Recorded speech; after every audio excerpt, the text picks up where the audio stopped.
बिस्मिल्लाहिर्रहमानिर्रहीम, अस्सलामुअलैकुम, good morning, welcome to सुबह सवेरे पाकिस्तान। मैं हूं हमजा तारक और मैं हूं आपके साथ सैयदा इकरा बुखारी। अच्छा, मैं आप लोगों के साथ आज थोड़ा सा एक्सपीरियंस शेयर करना चाहती हूँ क्योंकि मैं तो हमजा तुम्हें पता है बहुत ज़्यादा नहीं, थोड़ा सा एक्सपीरियंस शेयर करना चाहती हूँ सुबह आने वाला सिर्फ।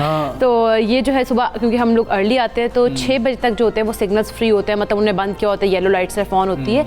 तो ऐसे में मैं जब भी आ रही हूँ तो मैं देख रही होती हूँ कि वो हम लोगों की आसानी के लिए किया होता है क्योंकि उस टाइम ट्रैफिक जो थी कम होती है बिल्कुल।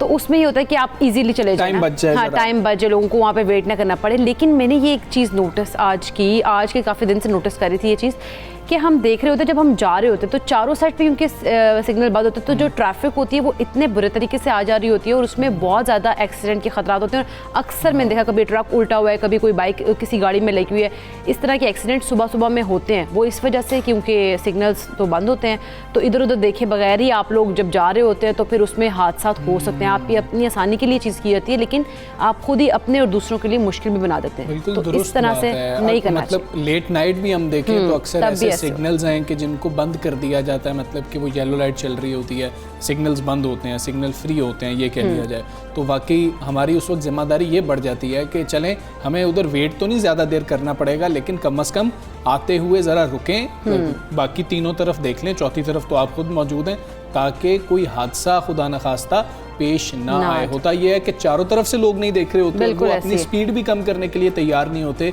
और फिर हादसे हो जाते हैं। वो जो हमारे लिए आसानी होती है वो हमारे लिए मुश्किल बन जाती है। तो ये बात बिल्कुल ठीक है, ये हम सब नोटिस किसी न किसी तरह से करते हैं, लेकिन जो ऑब्जर्वेशन इकरा की है वो बिल्कुल दुरुस्त है और इस पे हमें ख्याल भी बहुत ज़्यादा रखना चाहिए, सुबह भी और रात को भी। जब लेट नाइट सिग्नल हम अक्सर देखते हैं ऐसे हो गए, हम समझते हैं कि अब तो भाई ब्रेक पे पाँव रखने की जरूरत नहीं है, स्पीड पे पाँव रखो और बस निकल जाओ। बिल्कुल ऐसे ही हम लोग जो ट्रैफिक कवानीन होते हैं फिर उनकी वो जो हम लोग खिलाफ वर्जी खुलेआम कर रहे होते हैं, हमें पता कि जी अभी हमारा चलान नहीं होगा, ऐसी वैसी कोई ऐसी रिस्ट्रिक्शंस नहीं है, तो चलो जैसे मर्जी हमारा दिल कर रहा है हम जाएं, लेकिन ऐसे बहुत सारे हादसा पेश आ सकते हैं। और अच्छा, एक और चीज़ भी है, अब तो खैर अगर हम बड़े शहरों की बात करें, खासतौर पर हम लाहौर की अगर हम बात कर रहे हैं तो हमें पता है कि अच्छा अगर रात को कोई भी नहीं है, वार्डन वहाँ पर नहीं है और रेड लाइट है तो ज़्यादातर लोग नहीं जाते क्योंकि उनको पता है कि जी फिर भी आपके घर जो है चालान आ जाएगा। लेकिन अक्सर लोग ऐसा करते हैं कि वो रेड लाइट होती है और वो देख रहे होते हैं कि रश नहीं है चूंकि रात का टाइम है,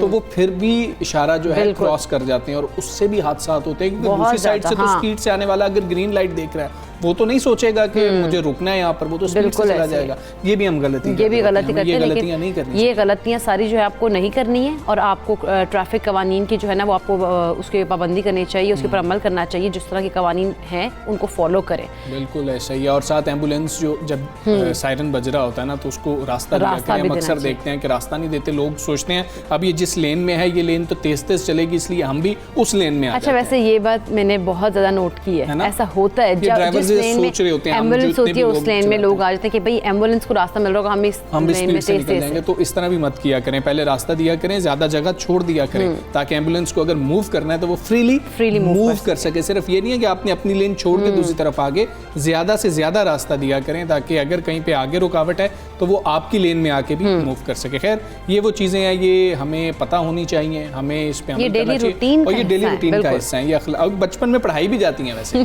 तो हम भूल जाते हैं। चलें, अच्छी बात है, इकरा की ऑब्जर्वेशन बड़ी अच्छी है और हम सबको इस पे अमल करना चाहिए। अभी अच्छी खबर ये है कि गैर मुल्की ज़ायरीन भी अब उम्रे की सआदत हासिल कर पाएंगे और सऊदी अरब के वजारत हज व उम्रा की जानिब से ये ऐलान किया गया, उसके मुताबिक यकम मुहर्रमुल हराम से गैर मुल्की आज़मीन को उम्रा अदायगी की इजाज़त होगी। ये तो इंटरनेशनली अगर हम देखें अच्छी खबर है, लेकिन पाकिस्तान को भी इजाज़त नहीं मिली। अच्छा, ये पाकिस्तानियों के लिए अच्छी खबर नहीं है। तो ज़ायरीन जो है वो उन्होंने कहा है कि जो लोग जाएंगे उस SOPs के तहत सऊदी अरब पहुँचेंगे और इसके लिए सऊदी अरब की मंजूरशुदा वैक्सीन की दोनों डोजेज़ लगवाना भी लाजमी होगा, जबकि गैर मुल्की ज़ायरीन को मरहलावार उम्रा अदायगी की इजाज़त दी जाएगी। अच्छा, पाकिस्तानियों के हवाले से ये कहा जा रहा है कि 14 रोज़ा क्वारंटीन करना होगा, यानी कि पहले कहीं और जाना होगा, किसी और मुल्क जाना होगा, वहाँ पर करंतना करना होगा और उसके बाद आप जा सकते हैं। भारत को भी इजाज़त नहीं मिली और ये कोरोना वायरस की वजह से जो केसेस हैं और ये जो डेल्टा वेरिएंट है इस वजह से इजाज़त नहीं मिली। और कोरोना से मुतासरा ममालिक के जो मुतासर ममालिक हैं उनके शहरियों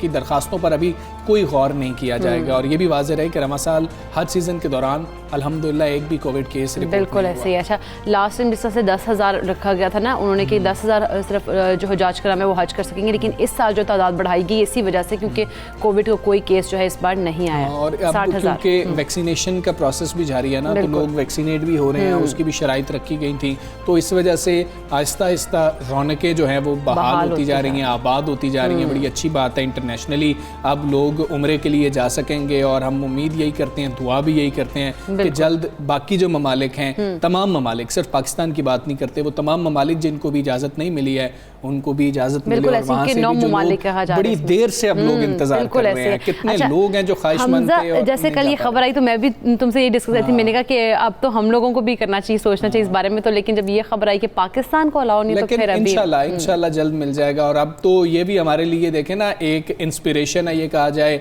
और इससे बड़ा इंसेंटिव क्या होगा कि अगर हमारे मुल्क से कोरोना खत्म हो जाएगा तो ये आसानियां हमारे लिए भी हो जाएंगी। तो अब जरा आप ज़्यादा जल्दी से जल्दी वैक्सीनेट करवाएं ताकि पाकिस्तान में कोरोना वायरस की जो शरह है, मुस्बत केसेस की शरह है, वो कम हो जाए। इसी तमाम सूरत हाल पर हम बात करेंगे। वज़ीर-ए-आज़म के नुमाइंदा खुसूसी बराए मज़हब आंगी हाफिज़ ताहिर अशरफी साहब हमारे साथ मौजूद है। ताहिर अशरफी साहब अस्सलाम वालेकुम, गुड मॉर्निंग। सऊदी अरब यकम मुहर्रम से इंटरनेशनल मुसाफिरों के लिए उम्रा दोबारा से खोल रहा है। पाकिस्तान को अभी इजाज़त नहीं मिली है, रिस्ट्रिक्टेड लिस्ट में रखा गया। क्या कोरोना की वजह से पाकिस्तान को उम्रा करने के लिए जो मुश्किलात हैं, उस हवाले से पाकिस्तानी हुकाम की कुछ सऊदी हुकाम से बातचीत हो रही है? बिस्मिल्लाहिर्रहमानिर्रहीम नहमदुहु व नुसल्ली व नुसल्लिमु अला रसूलिहिल करीम। देखिए, गुजारिश ये है कि सऊदी अरब और पाकिस्तान के दरमियान अखुव्वत, मोहब्बत, अक़ीदत के रिश्ते हैं।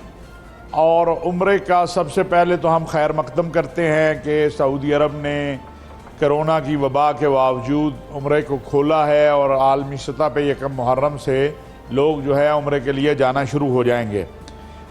पाकिस्तान जो है वो जो मुख्तलिफ ममालिक हैं जिनके लिए उन्होंने क्वारंटाइन किसी दूसरे मुल्क में 14 दिन का रखा है, उनमें शामिल है। लेकिन हमें उम्मीद है कि बहुत जल्द इंशाअल्लाह पाकिस्तान का नाम इससे निकल जाएगा। इस हवाले से पाकिस्तान की वजारत ख़ारजा, वजारत जो है मजहबी उमूर, वज़ीर आज़म साहब का ऑफिस, हमारा सफारत खाना, सब काम कर रहे हैं। और जो है वो तशरीफ़ ला रहे हैं सऊदी अरब के वज़ीर ख़ारजा। हमें उम्मीद है कि इंशाअल्लाह उनके इस विज़िट के बाद बहुत सारी चीज़ों में आसानी पैदा होगी। अगर अशरफी साहब, वैक्सीन के हवाले से बहुत कन्फ्यूजन है। क्या सऊदी हुकाम ने अब WHO से मंजूर शुदा तमाम वैक्सीन को कबूल करने का कोई इंदिया दिया है? ख़ासतौर पर पाकिस्तान की बात करें जो कि चीनी वैक्सीन लगाई जा रही है जहाँ पर, तो उनके साथ जाने की इजाज़त मिलने का क्या कोई इम्कान नज़र आ रहा है? आपने फैसला करना है कि WHO जिनको वैक्सीन को मंजूर करती है वो उन्होंने कबूल करने हैं या नहीं करने। हमने कुछ चीज़ों के हवाले से जो उन्हें अर्ज़ किया है, बिलखुसूस जो चीनी वैक्सीन है, उस हवाले से हमें मुस्बत तवक्कुआत हैं और इंशाअल्लाह ताला वो तवक्कुआत पूरी होंगी और इंशाअल्लाह बेहतरी आएगी। ठीक है ताहिर, ये भी बता दीजिएगा कि हमने देखा, जब जैसे अभी जिक्र भी इकरा कर रही थी कि पिछले साल जो हुजाज कराम थी उनकी तादाद कम थी, इस साल बढ़ा दी गई। और फिर क्योंकि वैक्सीनेशन का अमल भी जारी है, आप उम्मीद कर रहे हैं कि अगले चंद माह में उम्रा कोरोना से पहले की तरह जो है हो सकेगा। अगले साल हज भी मामूल के मुताबिक हो सकेगा, क्योंकि इस वक्त तो वैक्सीन जो है वो भी लोग लगवा रहे हैं और अब ये शर्त भी रख दी गई है और अब हम हर्ड इम्यूनिटी की जानिब मुख्तलिफ ममालिक बढ़ते भी जा रहे हैं इंशाअल्लाह ताला। ये तो देखें, ये तो मैं आपको अर्ज़ करूं कि इंशाअल्लाह ये क्लिप संभाल के रखिएगा आप जी, कि अगले 2 साल के अंदर जितना उम्रा कोरोना से पहले होता था उससे 1.5 से 2 गुना ज़्यादा हो जाएगा। अमीर मोहम्मद बिन सलमान जो हैं उनका विजन ये है कि हज की तादाद भी बढ़ानी है और उम्रे की तादाद भी बढ़ानी है और सहूलतें भी बढ़ानी है, आसानियाँ भी बढ़ानी हैं। लिहाजा इंशाअल्लाह ताला हरमैन शरीफैन की जो रौनकें हैं और हज जो उम्रा ज़ायरीन जो हैं उनके लिए अल्लाह के घर के दरवाजे और रसूलुल्लाह सल्लल्लाहु अलैहि वसल्लम के जो रोज़े हैं, रोज़ा या थर है, उस पे सलाम के दरवाजे ज़रूर खुले। और उसका आगाज़ इंशाअल्लाह 1 मुहर्रम से हो जाए। अच्छा ताहिर अशरफी साहब, हुकूमत इन मुश्किल हालात में उम्रे के लिए जाने वाले जो अफराद हैं उनको कैसे फैसिलिटेट करेगी, और इस हवाले से क्या सऊदी हुकाम की तरफ से हुकूमत को कोई इंस्ट्रक्शंस भी मिली हैं? देखिए, जब जो इस वक्त तक सऊदी अरब की तरफ से हिदायत हैं वो सबके सामने हैं, सबको मालूम है और सब उसको जानते हैं। हमारी कोशिश होगी और ये वज़ीर आज़म पाकिस्तान का हुक्म है कि जो हज या उम्रा के ज़ायरीन हैं, हज तो अब हो गया, अगर वैक्सीन के हवाले से कोई मामला है तो वो हल किया जाए, कोई बाकी सहूलतें जो भी हैं, और जो हमारी बिलखुसूस मैं ये कहना चाहता हूँ, जो हमारे उम्रा हज के ग्रुप हैं, ट्रैवल एजेंसियाँ हैं, ट्रैवल एजेंट हैं, इस तरह के ग्रुप ऑर्गेनाइज़र हैं, इंशाअल्लाह उनसे भी कहना चाहते हैं कि जो चीज़ मुमकिन होगी हम उनके लिए करेंगे। सऊदी हुकूमत से भी इंशाअल्लाह बात करेंगे, यहाँ भी उनके लिए सहूलतों का एहतमाम जो है मुमकिन है वो किया जाएगा इंशाअल्लाह। हम पाकिस्तानी कौम माशाअल्लाह दुनिया में उम्रा करने में नंबर 1 पोजीशन पर है जी, और आइंदा सालों में भी ये हमारी पोजीशन बरकरार रहेगी और इसमें कोई ज़्यादती या ऐसा अमल जिससे कोई नुकसान हो इंशाअल्लाह वो नहीं होने चाहिए। ठीक है ताहिर अशरफी साहब, बहुत शुक्रिया आपका। सुबह सवेरे पाकिस्तान से आप बात कर रहे थे और हम भी यही उम्मीद करते हैं कि बहुत जल्द पाकिस्तानी भी डायरेक्टली जा सकेंगे उम्रे की अदायगी के लिए और ये सादत हासिल कर सकेंगे। सबको बहुत इंतज़ार है और इसमें अच्छा हमारी ज़िम्मेदारी जो है इकरा, वो तो हमने बार बार आप लोगों को बतानी है ना कि अभी जो ये पाबंदियाँ हैं उसकी रीज़न क्या है, कोरोना वायरस, और उस पर हम खुद कंट्रोल कर सकते हैं और उसके लिए सिर्फ SOPs पर अमल करना है और वैक्सीन लगवानी है। तो ये कीजिए, एहतियात करनी है तो ये कीजिए ताकि जल्द अज जल्द आप लोग जो इतनी देर से तकरीबन 1.5-2 साल हो गए हैं, ये मतलब कि दिल में जो है इंतज़ार जो है वो चल रहा है। हर पाकिस्तानी मतलब मुसलमान की वैसे ख्वाहिश होती है ना कि हम एक बार हज करें या उम्रा करें, तो वो जो ख्वाहिश अभी तक बहुत सारे लोगों की ख्वाहिश अभी ख्वाहिश ही है। तो मेरा ख्याल है कि जितनी जल्दी हो सकेगा अगर आप लोग वैक्सीनेट अपने आप को कराएंगे और SOPs पर अमल करेंगे, हम कोरोना फ्री हो जाएंगे, तो इंशाल्लाह हम लोग भी फिर ये साथ फिर मामला रोज़ा रसूल से बुलावे की है, इंशाल्लाह बुलावा भी आ जाएगा और हम अपनी कोशिश करें, बुलावे का इंतज़ार करेंगे और हमें तो यही उम्मीद है कि जल्द अज जल्द सब फिर से वो रौनकें जो है देख सकेंगे, ये वो रौनकें बहाल हो। खैर हम आगे बढ़ेंगे और आपको बताएं कि पाकिस्तान के मारूफ को पैमा मोहम्मद अली सतपारा का जस्ते खाकी भी अब तलाश कर लिया गया है और तस्दीक उनके बेटे साजिद अली सतपारा और वज़ीर इत्तलात गिलगित बल्तिस्तान ने की।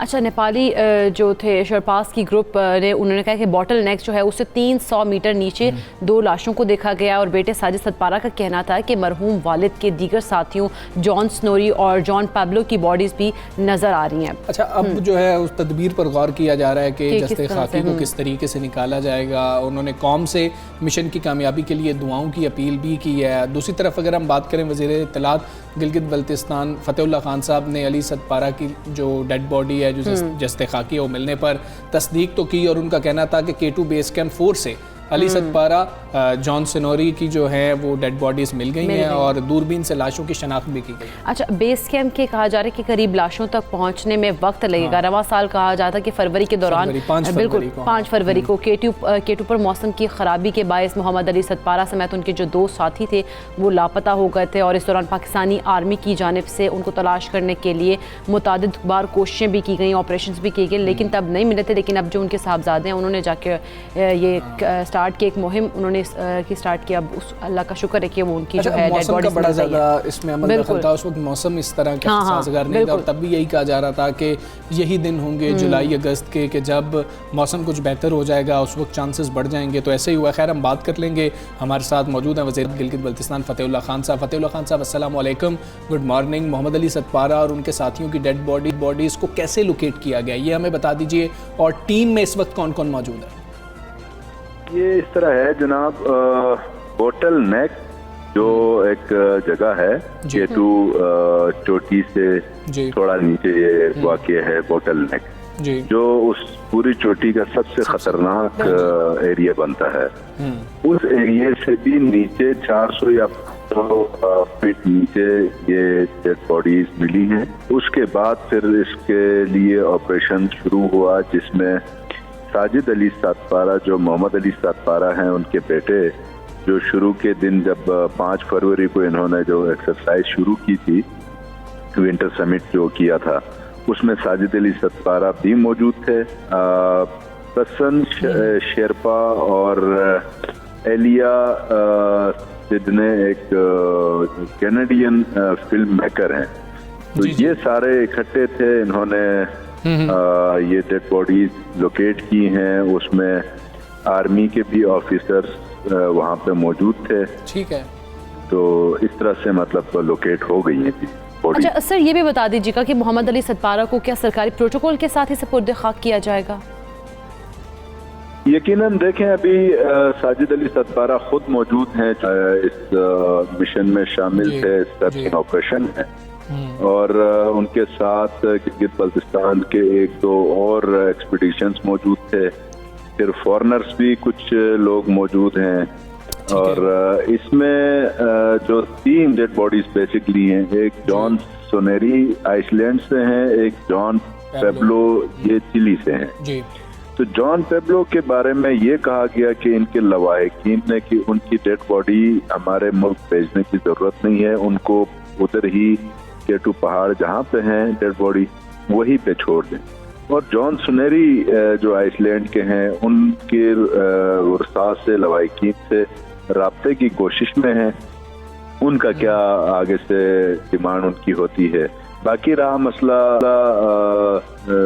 सतपारा साहब, उनका बेटा मौजूद है खुद उस जगह, वो जो चाहेगा वैसे ही उसको हेलीकॉप्टर्स, क्योंकि इस वक्त स्टैंड बाई हैं रेस्क्यू करने के लिए। स्कर्दू में बारिश और मौसम की खराबी की वजह से शाम तक काम कर सके, लेकिन उसके बाद काम करना उन्होंने छोड़ दिया, क्योंकि वो जो डेड बॉडीज हैं वो बिल्कुल आइस बनी हुई है, बर्फ बनी जी। तो वो बड़ी मुश्किल से उसको निकालने का भी एक मरहला है जो बड़ा मुश्किल है।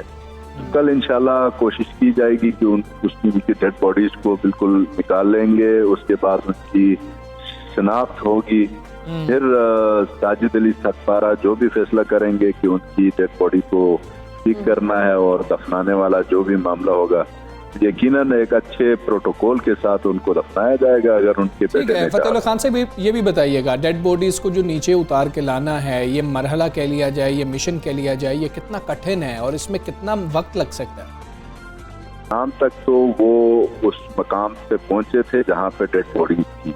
ठीक है। लेकिन आसान नहीं होता है, आपको पता है कि 27-28 हजार फुट बुलंदी के ऊपर इतनी आसानी से उन लाशों को जो बिल्कुल बर्फ के साथ बर्फ बनी हुई हैं उनको एक्सक्वेट करना है। फिर हेली भी वहाँ पे नहीं जा सकता, उनको हाथों से उठा के नीचे आप लेके आएंगे एक स्टेज तक, तब जाके आपने हेली पे उनको चढ़ाना है। तो बाकी रहा मसला, मैंने आपको बताया कि एक जो जॉन पेब्लो है, इनकी तरफ से, इनके वर्षा की तरफ से तो कहा गया है कि हमें डेड बॉडी नहीं चाहिए, उनको उधर ही आप बेशक छोड़ दें। बाकी जॉन सुनेरी के लिए गवर्नमेंट ऑफ गिलगित बल्तिस्तान राब्ते में है, जैसे ही राब्ता होता है तो उसको उस हिसाब से देखा जाए। सर इस बारे में बता दें, क्योंकि मौसम की जिस तरह आपने बात की है कि मौसम जो है वो काफ़ी इसका अमल दखल होता है, तो इस बार के मौसम साजगार था जो कि ऑपरेशन में आसानी हुई और जो डेड बॉडीज हैं उनको ढूंढने में आसानी हो गई? जी, मौसम दिन के टाइम में तो अच्छा था, जिसकी वजह से उनको देखने में आसानी हुई और जो है डेड बॉडीज वो लोकेट हो गई। बाकी इस ऑपरेशन में काफी सारे लोग थे, एक प्रसन्न शेरपा हैं, फिर साजिद सतपारा खुद है, फिर एलिया सिडनी, ये आपको मैंने बताया कि ये एक जर्मन उसके कैनेडियन फिल्म मेकर हैं। उसके अलावा हमारे इधर गोजाल अपर गुंता के 1-2 जवान हैं जो एक्सपीडिशंस के एक्सपर्ट हैं, वो भी उनके साथ हमरा हैं। तो टीम अच्छी खासी है उनकी, वो टीम ठीक है। बहुत शुक्रिया आपका फतेहुल्लाह खान साहब, पाकिस्तान से आप बात कर रहे थे। हम यही उम्मीद करते हैं कि जो अभी ये ऑपरेशन जारी है ये जल्द अज जल्द मुकम्मल हो सकेगा, और जिस तरह से साजिद अली सतपारा ने भी तस्दीक की थी और फतेहुल्लाह खान साहब भी ये तस्दीक कर रहे हैं। 5 फरवरी से ये मामला शुरू हुआ, जब ये 5 माह हो गए तकरीबन। हाँ, 5 माह से ऊपर हो गया। खैर, हम ब्रेक लेते हैं, ब्रेक के बाद stay with us.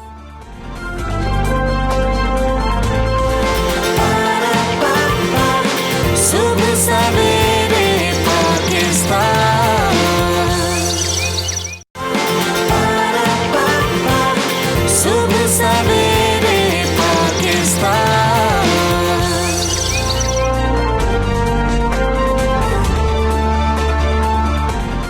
Welcome back to सुबह सवेरे पाकिस्तान। और अब हम बात करेंगे कराची पर के जो साहिल पर फंसे जहाज़ है उसको निकालने का ऑपरेशन जो है वो ताहाल शुरू नहीं किया जा सका है। मुआविन खुसूसी बहरी उमूर महमूद मौलवी का कहना है कि जहाज़ में 100 टन तेल को निकाला जाएगा, ताहम 15 अगस्त से पहले जहाज़ नहीं निकाला जा सकता। जी, और उसके बाद हमें ऑडियोज़ भी कुछ सामने आ रही हैं जिससे पता लग रहा है कि क्या बातचीत हुई थी। वो जो कैप्टन है जहाज़ के, उनकी जानिब से भी जो बातें की जा रही हैं और फिर वो मदद के लिए पुकारते रहे, लेकिन आगे से जवाब आया कि हम आपकी अभी कोई मदद नहीं कर सकते हैं। दूसरी जानिब शहरियों में तशवीश की लहर दौड़ गई है कि कहीं ये जहाज़ दूसरा तस्मान स्पिरिट साबित ना हो जाए, क्योंकि 2003 में कराची के साहिल समुंदर पर तेल से लदा जो यूनान का बहरी जहाज़ था तस्मान स्पिरिट भी धंस गया था और जहाज़ से हज़ारों टन तेल बह जाने से आबी हयात जो है उनको बहुत नुकसान पहुंचा। अच्छा, उस हादसे के बायस हज़ारों अफराद जल्दी बीमारी में भी मुब्तला हो गए थे, जबकि मछलियाँ ख़त्म होने से कई साल तक माहीगीर जो थे उनको भी मुश्किलात का सामना करना पड़ा था। और लेकिन माहिरीन का कहना है कि इस मालबरदार जहाज़ में भी कई 100 टन तेल मौजूद है, जिससे तस्मान स्पिरिट जहाज़ की तरह आबी हयात को शदीद खतरा लाक हो सकता है। लेकिन अभी बात की जा रही है कि उसको जो है बाहिफाजत निकाल लिया जाएगा, लेकिन 15 अगस्त से पहले हम और कुछ नहीं कर सकते। माहिरीन ने हुकूमत से जल्द अज जल्द जहाज़ से तेल निकालने का ये जो मुतालबा किया, और इस हवाले से तर्जुमान पाक बहरिया का कहना है कि जहाज़ से मुमकिन तेल के रसाव की सूरत में ज़रूरी इकदाम अब किए जा चुके हैं और KPT की जानिब से जहाज़ के अतराफ इंसदाद आलूदगी बैरियर भी लगा दिए गए। अच्छा, अब ये कुछ तो कर लिया गया, लेकिन हम अब ताज़ा तरीन सूरत हाल क्या है हम जान लेते हैं। हमारे वहाँ पर मौजूद है नुमाइंदा शिराज अहमद। शिराज, अस्सलाम, आगाह कीजिएगा इस वक्त क्या सूरत हाल है और क्या क्या इकदाम किए गए हैं जहाज़ को निकालने के लिए?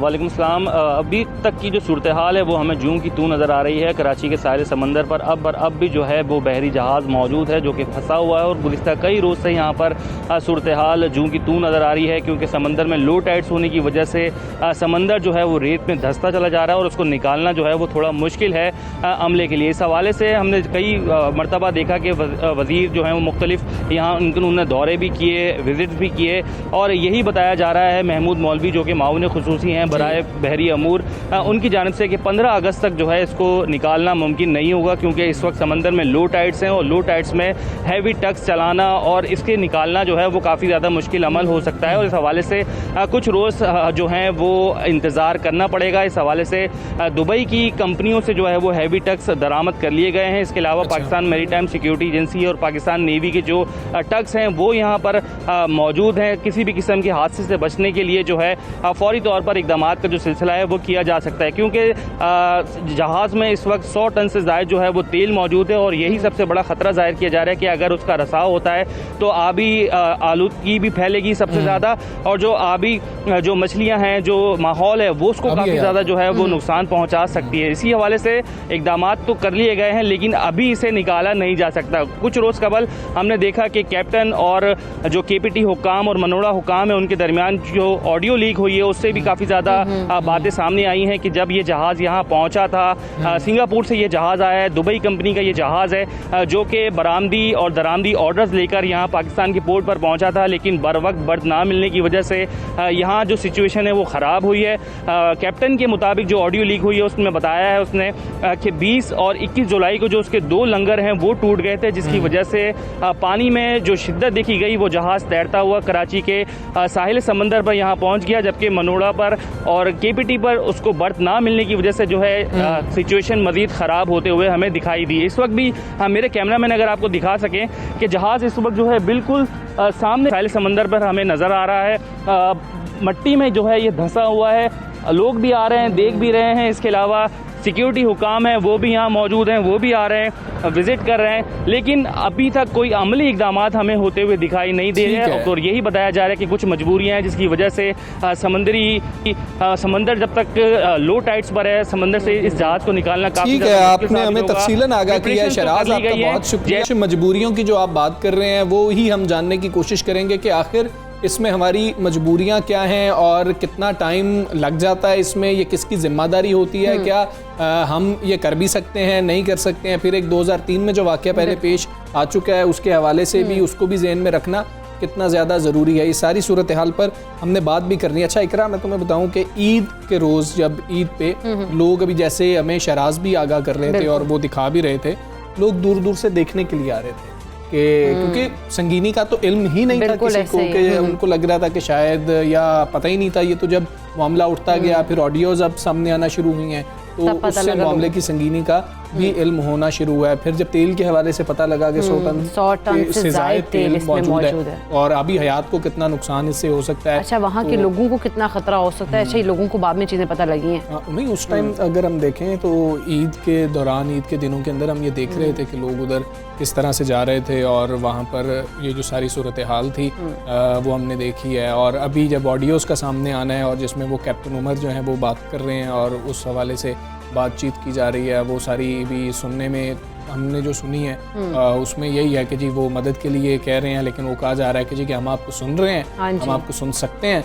लेकिन हम आपकी कोई मदद नहीं कर सकते हैं। तो ये कोताही किसकी है, ये भी इसका भी जो है पता लगना बहुत ज़्यादा। अच्छा, 15 अगस्त का टाइम दे दिया, यानी कि 15 अगस्त तक कोई भी अगर खुदा न खास्ता अल्लाह ना करे कोई ऐसा वैसा हादसा रूनुमा हो जाए, लेकिन उसमें कोई ऐसे हमें नज़र तो नहीं आ रहा इस टाइम तक अमली कोई काम होता हुआ दिखाई दे रहा हो। कैप्टन की जानिब से यही कहा गया है, वो बातचीत के दौरान उन्होंने यही कहा है कि जी कि मज़ीद चांसेस हैं कि अगर इतनी देर तक कोई हल नहीं निकलता है तो ये रेत में मज़ीद धंस सकता है, जिससे ज़्यादा नुकसान भी हो सकता है। तो ये साहिल समुंदर की एक जो सूरत हाल है और वहाँ पर जो जहाज़ मौजूद है इस वक्त भी, और अभी शराज ने भी हमें आगाह किया है उसके बारे में कि अभी अमली तौर पर कुछ हो नहीं रहा है और कुछ मजबूरियां हैं और जिनके बिना पर अभी कोई काम उधर शुरू नहीं हो सका है। बिल्कुल ऐसी। अच्छा, अब ये जो सूरत हाल तमाम तर हमारे सामने है, अभी कराची के साहल पर हमजा देखें तो जहाज़ को निकालने के लिए अभी ऑपरेशन उनका कि अभी हम मुमकिन ही नहीं हो सकता है। और इस सारी सूरत हाल में हम देखते हैं कि जो लोग हैं वो वहाँ पर जाते हैं, देखते हैं, लेकिन अच्छा, अब कुछ बैरियर्स लगा दिए गए। बिल्कुल, अब हाँ, उन्होंने बैरियर्स पे लगा दिए गए हैं। अब ये जो कन्फ्यूजन्स मौजूद हैं, जो सवालात मौजूद हैं, वही हम जानने की कोशिश है। हमारे साथ मौजूद हैं डॉक्टर नुज़रत खान साहिबा, साबिक director general national institute of oceanography की। डॉक्टर साहिबा अस्सलाम वालेकुम, गुड मॉर्निंग। डॉक्टर साहिबा, अब कई क्वेश्चंस उठ रहे हैं, कराची के साहिल से जहाज़ निकालना इस वक्त किस कदर मुश्किल है और ये जो कन्फ्यूजन्स हैं, क्वेश्चंस उठ रहे हैं, क्या इस वक्त और कुछ नहीं किया जा सकता सिवाय इंतज़ार के, जिस तरह से कहा जा रहा है कि 15 अगस्त तक हम कुछ नहीं कर सकते? देखिए, इस वक्त जो वेदर कंडीशंस हैं, जब हम मानसून की बात करते हैं तो ये साल का सबसे रफ सीजन होता है और इसमें जो समंदर है वो बहुत ज़्यादा रफ और होता है, जिसकी वजह से नॉर्मली जो नेविगेशन होती हैं या इस तरह की जो एक्टिविटीज होती है उनके लिए काफ़ी ज़्यादा प्रॉब्लम हो जाती है हाई टाइड्स की वजह से। और ये मानसून है तो ऑब्वियसली हमें इंतजार करना पड़ेगा थोड़ा मौसम बेहतर हो जाए। मानसून जो है वो 15 अगस्त के बाद माइल्ड होना शुरू हो जाता है, बट फिर भी मानसून के असरात रहते हैं 15 अगस्त के बाद भी, लेकिन प्रोबेबिलिटीज जो होती हैं वो बेहतर हो जाती हैं किसी एक्सीडेंट की। तो मेरा ये ख्याल है कि ये थोड़ा सा समझदाराना फैसला है, क्योंकि लास्ट टाइम भी जब तस्वान था तो एग्जैक्टली यही सीजन थे, यही समंदर का तकरीबन कंडीशंस थी और वो 13 अगस्त की बात थी। और जब हमने उसको रेस्क्यू करने की, हमने मतलब ये कि जब पाकिस्तान ने उसको रेस्क्यू करने की कोशिश की वो अथॉरिटीज ने, तो वो टूट गया था जिसकी वजह से एक बड़ा एक्सीडेंट हुआ था। तो ऑब्वियसली जब हम कोई गलती कर देते हैं और हमारे साथ कोई अनफोर्सिंग सिचुएशन क्रिएट हो जाती है तो हम ज़्यादा मोहतात हो जाते हैं। तो मेरा ख्याल है कि ये बेहतर फैसला है। अच्छा नुज़रत साहिबा, जिस तरह से हम देख रहे हैं कि ये एक दुबई कंपनी का कहा जा रहा है कि जहाज़ है, तो इसलिए क्या इस कंपनी से रब्ता किया जा रहा है या फिर मतलब इस तरह की सिचुएशन हुई कि पाकिस्तान के पास क्या कोई ऐसी चीज़ें नहीं है, ऐसे कोई चीज़ नहीं है कि पाकिस्तानी हुकाम के पास ये वो माहिर टीम कोई नहीं है जिस जहाज़ में को निकाल सके या इसमें जो तेल है उसको निकाला जा सके? नहीं, मेरा ख्याल है ये कहना तो ज़्यादा करेक्ट नहीं होगा कि पाकिस्तान के पास माहिर नहीं है, ये टीमें नहीं है या इक्विपमेंट नहीं है। यस, हमारी जो पोर्ट अथॉरिटीज हैं उनके पास इस किस्म की सिचुएशन से डील करने के लिए काफ़ी कुछ मेरे ख्याल है एक्सपर्ट मैन पावर भी है और फैसिलिटीज भी यकीनन होंगी। और हम तो एक बहुत बिटर किस्म का एक्सपीरियंस कर चुके हैं, तो मोस्ट प्रॉब्ली क्योंकि मैं उन अथॉरिटीज को ज़्यादा, मुझे उनकी फैसिलिटीज के बारे में वो खुद ज़्यादा बता सकते हैं, लेकिन मैं नहीं समझती कि ये कहना कुछ सही है कि हमारे पास एक्सपर्टीज नहीं है या हमारे पास फैसिलिटीज। ठीक है डॉक्टर साहब, जहाज से तेल निकालने का बहुत ज़्यादा जिक्र हो रहा है, उस पर बात हो रही है और फिर जो 2003 को आप रेफ़र कर रही हैं उसी हवाले से तेल निकालना कितना ज़्यादा ज़रूरी है। और फिर जब कैप्टन की शिप के कैप्टन की जानिब से कहा जा रहा है कि सूरत हाल ख़राब होती जा रही है, मज़ीद रेत में धंसता चला जा रहा है, तो कितनी सूरत हाल ख़राब हो सकती है, ये भी थोड़ा सा बताइएगा। तो टाइम का अंदाजा लगाया जा सकता है? देखिए, एक चीज तो सूरत हाल खराब हो गई, उससे तो कोई दो राय नहीं है कि जहाज जो है वो डल गया। वो तो एक मिसहैंडलिंग कह दें, अनफॉर्चुनेट कह दें, वो तो एक एपिसोड था जो हो गया। अब उसको ठीक कैसे किया जाए, उसको कम से कम नुकसान के साथ उस सब चीज़ों को कैसे हैंडल किया जाए, इसके बारे में हमें बात करना या सोचना हमारे लिए इंतहाई ज़रूरी है। अच्छा, जब हम बात करते हैं कि जी जहाज क्योंकि अब ग्राउंड हो गया है और वो सीलियो के साहिल पे खड़ा है जी। अच्छा, अब हमारी जो पूरी कोशिश होनी चाहिए, जो अथॉरिटीज की, जो भी अथॉरिटीज इसमें इन्वॉल्व हैं, कि कम से कम नुकसान हो, चाहे वो फाइनेंशियल डैमेज की बात की जाए या इकोलॉजिकल डैमेज या एनवायरमेंटल डैमेज की बात की जाए, उसको किस तरह हम कम कर सकते हैं। This is more important.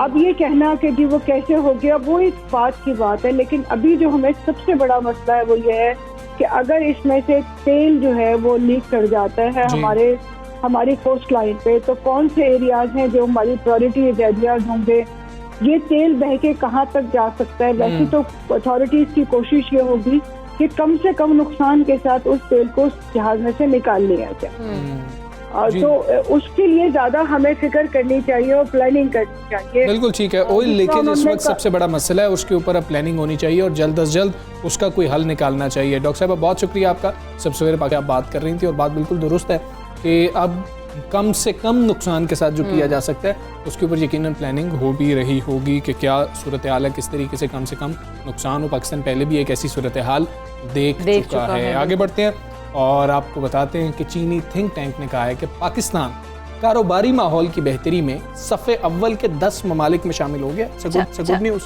बिल्कुल, ये एक अच्छी खबर है। पाकिस्तान में अच्छी हुकूमती कहा जा रहा है कि पॉलिसीज़ और गैर मुल्की सरमायाकारी को राग़िब करने की सलाहियत में बेहतरी भी आई है। जबकि चीन की अगर बात करें तो बेल्ट एंड रोड जो कंस्ट्रक्शन है उसकी सरमायाकारी के तहफ़्फ़ुज़ से मुतालिक सालाना रिपोर्ट पेश की गई है। अच्छा, जिसमें बेल्ट एंड रोड जो इनिशिएटिव है BRI जिसको कहते हैं, उससे मुंसलिक ममालिक में सियासी, मुआशी, माशरती, सकाफती और माहौलियाती सरमायाकारी पर तहकीक के समरात कुछ पेश किए गए। और पोलिटिकल सिक्योरिटी के हवाले से रिपोर्ट में कहा गया है कि मजमूई तौर पर जनूबी एशिया सुपर पावर गेम से बहुत ज़्यादा मुतासिर है। अच्छा, पाकिस्तान और भारत की बात कर लेते हैं तो वहाँ पर उन्होंने कहा है कि इनके माबैन एक तवील अरसे से जारी तनाज़े ने खित्ते में पोलिटिकल सिक्योरिटी पर दबाव बढ़ा दिया, जिसके तहत कश्मीर के तनाज़े पर जंग का एक तरीना ख़तरा भी मौजूद है। और रिपोर्ट में कहा गया है कि पाकिस्तान के मुआशी तहफ़्फ़ुज़ की शरह 2010 के मुकाबले में 2019 में 220% तक बढ़ भी गई है। बिल्कुल, और रिपोर्ट के मुताबिक पाकिस्तान में दहशतगर्दी के मुसलसल हमले माशरती बदअमनी का बायस भी बने और सरमायाकार ममालिक के कारकुनों की हिफाजत को भी खतरा लाहक रहा है, जिससे गैर मुल्की सरमायाकारों का एतमाद मजरू हुआ है माजी के अंदर और फ्यूचर के अंदर भी कुछ इसके अंदर मौजूद हैं, कुछ हेजिटेशन मौजूद है। बात करेंगे, हमारे साथ मौजूद हैं मौलियाकार खुर्रम शहजाद साहब। खुर्रम शहजाद साहब, अस्सलाम वालेकुम, गुड मॉर्निंग सर। जब इस तरह की रिपोर्ट सामने आती हैं और ये बताया जाता है कि इमेज बेहतर हो रहा है पाकिस्तान बिजनेस फ्रेंडली मुल्क है, इसके असरात क्या होते हैं? जो सरमायाकार होते हैं वो किस तरीके से इन रिपोर्ट्स को लेते हैं? जी, अस्सलाम वालेकुम, थैंक यू वेरी मच जी। देखें, मैं इसमें थोड़ा सा एक पॉइंट ऐड करना चाहूँगा कि ये जो चाइना ने रिपोर्ट इशू की है, मुझे लगता है कि इसमें जो रेफरेंस है टॉप 10 इकोनॉमीज का पाकिस्तान का, वो 2019 का है। 2019 अक्टूबर 2019 में वर्ल्ड बैंक ने जो अपनी ईज ऑफ डूइंग बिजनेस यानी कि बिजनेस की आसानी जो होती है उसके लिए जो इक़दाम लिए जाते हैं उससे रिलेटेड उस चीज को रेफर किया है। ये 2019 की मैं बात कर रहा हूँ, ये अभी लेटेस्ट नहीं है। तो उस वक्त को उन्होंने उस पॉइंट को उन्होंने रेफर किया है कि टॉप 10 इकोनॉमीज में हम उस वक्त आए थे। टॉप 10 इकोनॉमीज में इनफैक्ट नहीं आए थे, वो हुआ ये था कि ईज ऑफ डूइंग बिजनेस एक इंडेक्स है, दुनिया के सारे तकरीबन 190 ममालिक उसमें शामिल हैं और उनकी रैंकिंग होती है कि किस रैंक पे कौन सा मुल्क है जो कि आसानी पैदा करता है अपने बिजनेसेस के लिए, कॉर्पोरेट सेक्टर के लिए, ताकि सरमायाकारी हो सके। उसमें पाकिस्तान उस वक्त 136वें शायद नंबर पे था और पाकिस्तान ने 2019 में, उससे एक साल पहले जो है वो प्रोग्रेस हुई थी। तो 2019 में ये रिपोर्ट में आया था अक्टूबर 2019 में कि टॉप 10 कंट्रीज जिन्होंने सबसे ज़्यादा चेंजेस की हैं, सबसे ज़्यादा बेहतरी लाई है। पाकिस्तान ने 6 कोई रेगुलेटरी जो है वो एस्पेक्ट्स थे जिसमें इम्प्रूवमेंट दिखाई थी पाकिस्तान ने। तो 136 से उठ के 108 की रैंकिंग पे हम चले गए थे उस वक्त, आज से कुछ 2 साल पहले। तो ये उस वक्त की रेफरेंस आ रहा है कि हम टॉप 10 इकोनॉमीज जिन्होंने सबसे ज्यादा बेहतरी की उस ईज ऑफ डूइंग बिजनेस के इंडेक्स में, तो उसकी वजह से जो है ये आया। तो ये चाइना ने उसको रेफर आई थिंक किया है, ये कोई नई चीज नहीं है, मैं ये कहना चाह रहा हूँ ताकि हमें फैक्ट्स क्लियर हो कि जी क्या है। दूसरी बात आपने जो कही कि इससे क्या इम्पैक्ट होता है, डेफिनेटली अगर जो है हमारे यहाँ ये पोटेंशियल बिल्कुल है। हम 2040 तक 20वीं बड़ी इकोनॉमी रफली 23rd पे आ जाएंगे as per Price Waters Cooper report international, एक बहुत बड़ा इदारा है जिसकी रिपोर्ट ये आई थी 2017 में ये भी कि हम 2040 तक 23वीं बड़ी इकोनॉमी बन जाएंगे दुनिया की और 2050 तक 16वीं बड़ी इकोनॉमी बन जाएंगे दुनिया की। देखिए पोटेंशियल तो हमारा बिल्कुल है, हमें प्रॉब्लम इस चीज का है कि हम वक्त पे वो चीज नहीं कर रहे जो हमें करनी चाहिए। एजुकेशन में इन्वेस्टमेंट, हेल्थ में इन्वेस्टमेंट, सिक्योरिटी में इन्वेस्टमेंट, सिक्योरिटी में टू एन एक्सटेंट हो रही, मैं इकोनॉमिक सिक्योरिटी की बात कर रहा हूँ, उस पर हम इन्वेस्टमेंट नहीं कर रहे। जब हम इन्वेस्टमेंट नहीं करेंगे अपने ह्यूमन कैपिटल में, अपने इंफ्रास्ट्रक्चर में, हम सिर्फ कर्जे लेंगे और कर्जे को वापस करेंगे और टैक्स हमारे इंप्रूव नहीं होंगे और जो टैक्स आएगा वो ज्यादातर जाया होगा। तो इसलिए मेरा नहीं ख्याल कि हम जो है अपने पोटेंशियल पे कभी भी आ पाएंगे। तो इस अमर की जरूरत है कि हम अपने पोटेंशियल को रियलाइज करें through investment in human capital, through investment in infrastructure, ताकि हमारा जो पोटेंशियल है वो निकल के आए और हम दुनिया की हम जो है लीड इकोनॉमीज में आए, जिस तरह से चाइना है, जिस तरह से अमेरिका है, जिस तरह से यूरोपियन कंट्रीज है, इन सबको हमें जो है वो अपना जो है वो फॉलो करना है इनको। ठीक है। अच्छा खुर्रम साहब, इस तरह की जो रिपोर्ट्स हैं वो आम आदमी को समरात मिलने में आप क्या समझते हैं, कितना वक्त अभी दरकार होगा इन रिपोर्ट्स के बाद, और क्या मकामी कारोबारी माहौल में भी पाकिस्तान में बेहतरी अभी आएगी?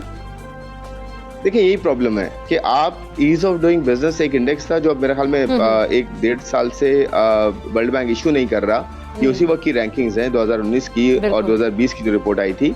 तो अगर जो है हम उसमें देखिए होता क्या है, सर्वेज होते हैं, उसमें कराची और लाहौर का सर्वे होता है कि जी आप ये बताएं, डिफरेंट जो है उसमें पार्टिसिपेंट्स होते हैं कि जी ये बताएं कि इम्प्रूवमेंट आ रही नहीं आ रही। देखिए गेज करने का तरीका क्या है इम्प्रूवमेंट का, क्या पाकिस्तान में इन्वेस्टमेंट हुई है पिछले 3 सालों में, 4 सालों में, 10 सालों में, और कितनी हुई है, हमारा कितना पोटेंशियल है और हमारी कितनी बाहर से इन्वेस्टमेंट आई है और हमने कितनी लोकली इन्वेस्ट किया है अपनी इकोनॉमी में।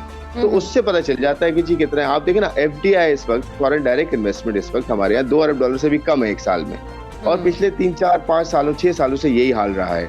तो मसला ये है कि जब हमारे यहाँ इन्वेस्टमेंट नहीं आ रही तो ईज ऑफ डूइंग बिजनेस में हम पेपर पे तो सब कुछ कर सकते हैं, पेपर पे हम लिख दें और पेपर पे हमें मिल जाएगी जी सर्वे के हिसाब से। तो ये आज आप बिजनेस कोई रजिस्टर करने जाते हैं और वहां से लेकर बिजनेस शुरू करने तक, और उसके बाद फिर बिजनेस जो ऑनगोइंग होता है आपका, इन सब में कितनी मुश्किलात हैं, ये तो आज भी हैं हमें, और बहुत ज्यादा हैं। आज भी इम्प्रूवमेंट रिलेटिवली हुई है, लेकिन आज भी बिजनेस शुरू करने में बड़ा प्रॉब्लम है। जब तक बिजनेस को जो है आसान नहीं किया जाएगा शुरू करना। बिल्कुल ऐसे ही है। बहुत शुक्रिया खुर्रम शहजाद साहब, आप कीमती वक्त सुबह सवेरे पाकिस्तान को दिया। और जैसे हम बात कर रहे हैं ऑफ डूइंग बिजनेस की, उन्होंने बात की है, तो एक माहौल जो है पाकिस्तान में बनता हमें दिखाई दे भी रहा है इसके CPEC की अगर हम बात करें उस वजह से। और हम जाते हैं ब्रेक पर, ब्रेक के बाद वापस आते हैं। Stay with us.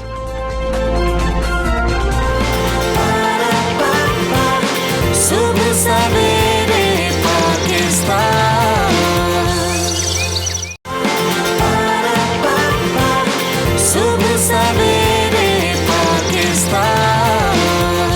नई जो है हिकमत अमली अपनाई जा रही है। आज़ाद कश्मीर में शानदार फतह के बाद पाकिस्तान तहरीक इंसाफ के हौसले मज़ीद बुलंद हुए हैं और आज़ाद कश्मीर के बाद अब सूबा सिंध की बारी आ चुकी है। अब आप देखें ना कहाँ पे गिलगित बल्तिस्तान, आज़ाद कश्मीर, पंजाब, खैबर पख्तूनख्वा और बलोचिस्तान भी, पीछे सिंध रह गया और अब सिंध की बारी। अगला सियासी हदफ यानी कि सिंध होगा। वज़ीर-ए-आज़म इमरान खान की ज़ेर सदारत सिंध से मुतालिक पार्टी बैठक में फैसला कर लिया गया और इजलास में शाह महमूद कुरैशी, असद उमर, गवर्नर सिंध अरबाब गुलाम रहीम और हलीमा आदिल शेख समेत दीगर शरीक हुए। इजलास में फैसला किया गया कि वज़ीर-ए-आज़म इमरान खान अगस्त से सिंध के दौरों का सिलसिला भी शुरू करेंगे। और सिंध में अहम सियासी शख्सियात को तहरीक इंसाफ में शामिल किया जाएगा ज़राए के मुताबिक। और वज़ीर-ए-आज़म सिंध के दानिश्वरों, वकला तंजीमों और सिविल सोसाइटी से भी राबता करेंगे। और वज़ीर-ए-आज़म ने सिंध से मुतल्लिक़ आइंदा हफ्ते दोबारा इजलास भी तलब किया है। यही सब कुछ बताया जा रहा है और जिसमें सिंध में वफाकी हुकूमत के सियासी और इंतज़ामी असरात का जायज़ा लिया जाएगा। आवाम के मसाइल किस तरह से हल हो सकते हैं इसके ऊपर बातचीत की जाएगी। और अब सीरियसली काम करने का वक्त आ गया है। ज़रा ये बता रहे हैं कि अब सिंध में बेहतरी कैसे आएगी और वज़ीर-ए-आज़म को सियासी शख्सियात की रिपोर्ट भी पेश की जाएगी। अब ये जो सारी सूरत हाल है इस पर हम बात करेंगे। पाकिस्तान तहरीक इंसाफ के सीनुमा फिरदौस शमीम नकवी साहब हमारे साथ मौजूद हैं। फिरदौस शमीम नकवी साहब, अस्सलाम वालेकुम, गुड मॉर्निंग सर। सर, ये अब जो सिंध स्ट्रेटजी कमेटी की एक मीटिंग हुई है, इजलास हुआ है, क्या सर फैसले किए गए हैं और किस तरीके से वज़ीर आज़म साहब अब सिंध के दौरे कर रहे होंगे? देखिए, बुनियादी तौर पर सिंध के मसाइल जो हैं वो रोज़ बरोज़ बदतर होते जा रहे हैं, इसलिए कि सूबे के किसी भी चीज़ को आप देखें तो बाकी सूबों से पीछे चला जा रहा है सिंध।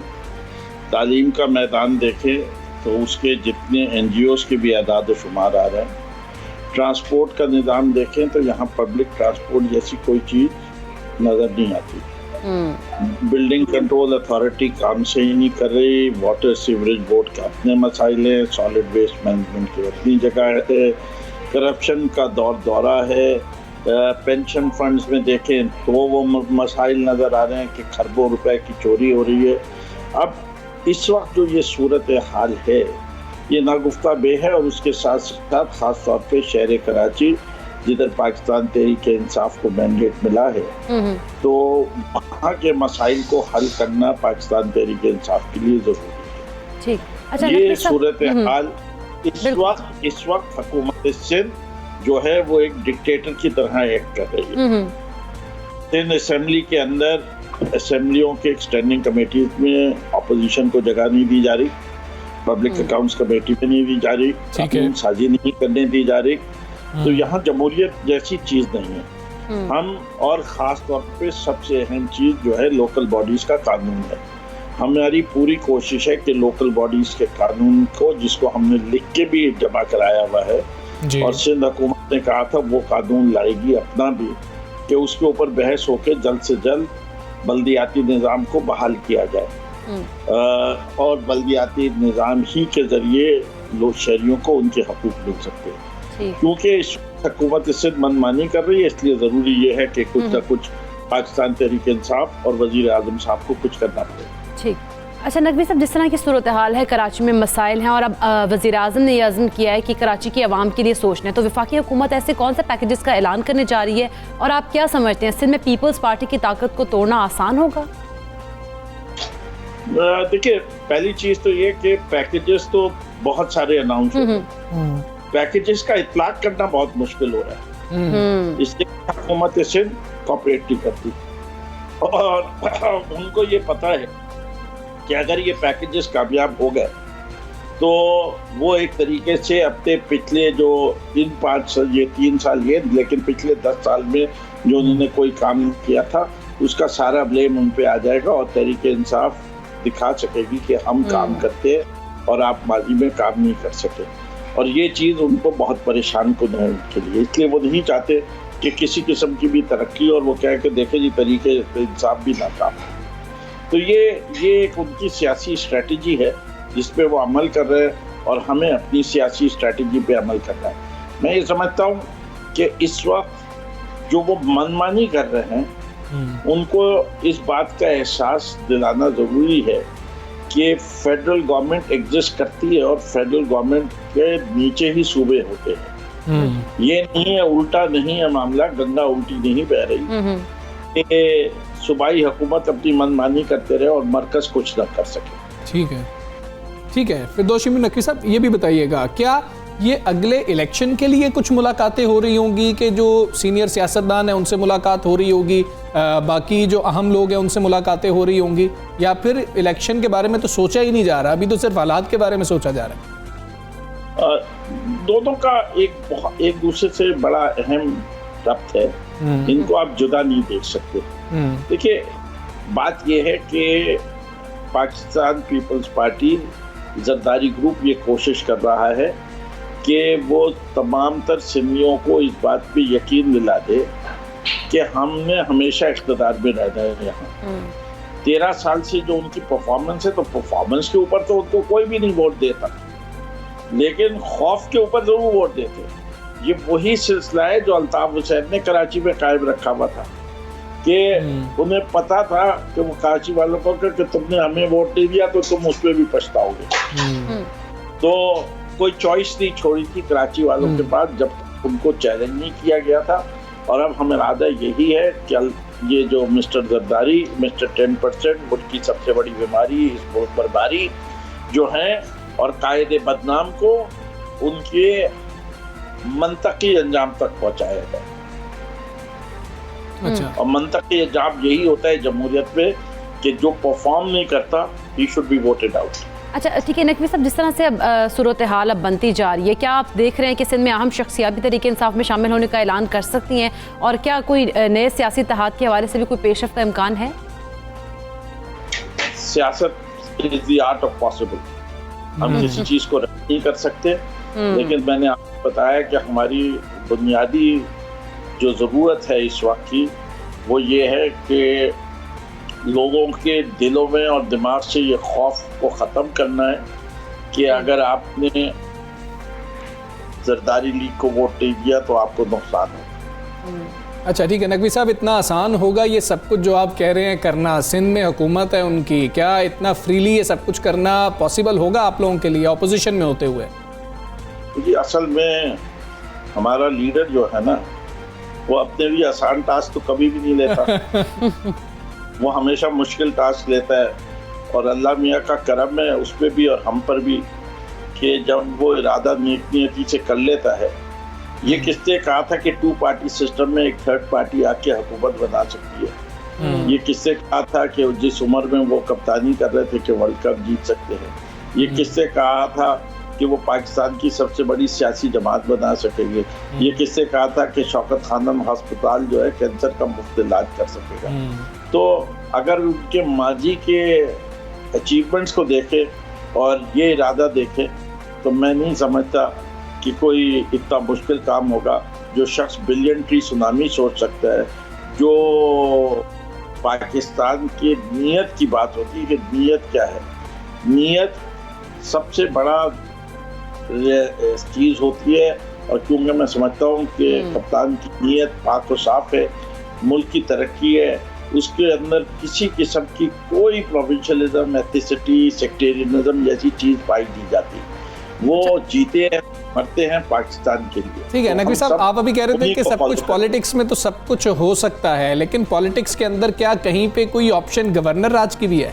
ये भी हो सकता है या ये अभी नहीं हो सकता, ये अभी सोचा नहीं जा रहा?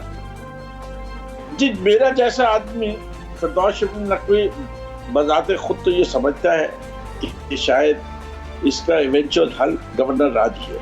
अच्छा। इसलिए लेकिन मेरी पार्टी के अंदर मेजॉरिटी सोच जो है वो ये कहते हैं कि गवर्नर राज जो है इस वक्त ऑप्शन नहीं है। इस वक्त आपको कुछ और चीज़ें करनी होगी। Governor Raj courts of Pakistan जो है, जैसे कि माजी में जो एक दफ़ा गवर्नर राज पंजाब में लगा था, जी। उसके फैसले को मद्देनजर रखते हुए वो समझते हैं ये एडवेंचर जो है is not going to be worth it. अच्छा नहीं, आपकी सोच से कोई मुताबिकत रखने वाले लोग कोई वफाक में भी बैठे हुए हैं जो कहते हैं कि नहीं नकवी साहब बात तो दुरुस्त कर रहे हैं?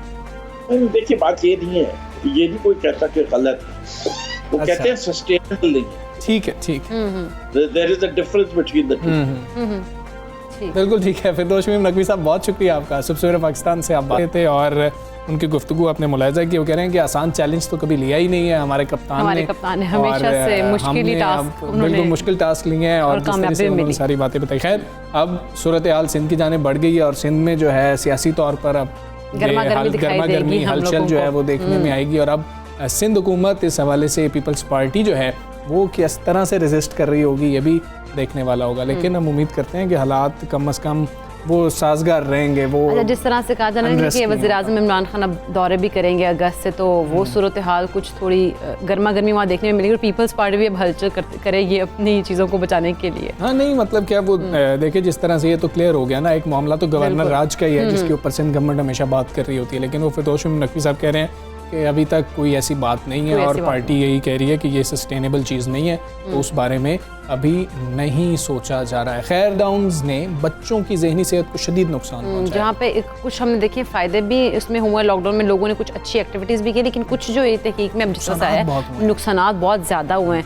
दुनिया भर में कोविड की जो डेल्टा की वेरिएंट है उस तरह की डिफरेंट उसकी इकसाम जो है फैल रही है, उनके साथ ही हम देख रहे हैं कि वबाई थकावट का तस्वुर भी सुर्खियों में अब आ गया है। अच्छा, अब एक एक करके ममालिक ऐसी पाबंदियाँ वापस ला रहे हैं जिनके बारे में तसव्वुर था कि वैक्सीन के बाद शायद ये पाबंदियाँ वापस नहीं आएंगी। मुख्तलिफ ममालिक में तो अब एहतजाज भी हो रहे हैं कि अब हम थक गए हैं और ये पाबंदियाँ ख़त्म की जाएँ, लेकिन पाबंदियाँ तो इसलिए लगाई जा रही हैं कि हालात अभी ठीक नहीं है। तहकीक में ये भी बात सामने आई है कि बच्चों में कोविड और इससे मुतल्लिका पाबंदियों की वजह से नफ्सियाती असर ज़्यादा होता है। अच्छा, इसकी वजह जो है उनके कि जिसकी वजह से बच्चों की जो है नींद की ख़राबी हो जाती है और उनकी जो मनसूबाबंदी करने की जो सलाहियत है उसमें मसला होता है, बहुत ज़्यादा दुश्वारी का सामना करना पड़ता है और जहन को मुख्तलिफ हालतों के मुताबिक ढालने में भी मुश्किलात पैदा होती हैं। कितना ज़्यादा इसका जो है ना असर बच्चों के ऊपर पड़ रहा है। अच्छा, एक और मसला ये भी है कि यूनिसेफ के मुताबिक कोरोना लॉकडाउन की वजह से दुनिया भर के तकरीबन 17 करोड़ बच्चे जो हैं वो स्कूल बंद हो चुके हैं और उनका मुस्तकबिल भी दाव पर लग गया। अब ये सारी सिचुएशन के अंदर बच्चे तो शायद इस सिचुएशन से निकलना उनके लिए खुद से मुमकिन नहीं होगा, वालिदैन का रोल बहुत ज़्यादा बढ़ जाता है। और इसी सारी सूरत हाल पर हम बात करेंगे। हमारे साथ पेरेंटिंग को महरीन तारिक मौजूद है। महरीन, अस्सलाम वालेकुम, गुड मॉर्निंग। हमने ये रिसर्च आपके साथ शेयर की, आपने भी इस रिसर्च को देखा। अब बच्चों के ऊपर क्या असरात पड़ रहे हैं और बच्चे तो डिप्रेशन से खुद नहीं निकल सकते हैं, तो क्या करना होगा? जिम्मेदारी किसकी है? पेरेंट्स की है? वालेकुम अस्सलाम, thank you so much for having me in this show. काफ़ी इम्पोर्टेंट टॉपिक है ये भी।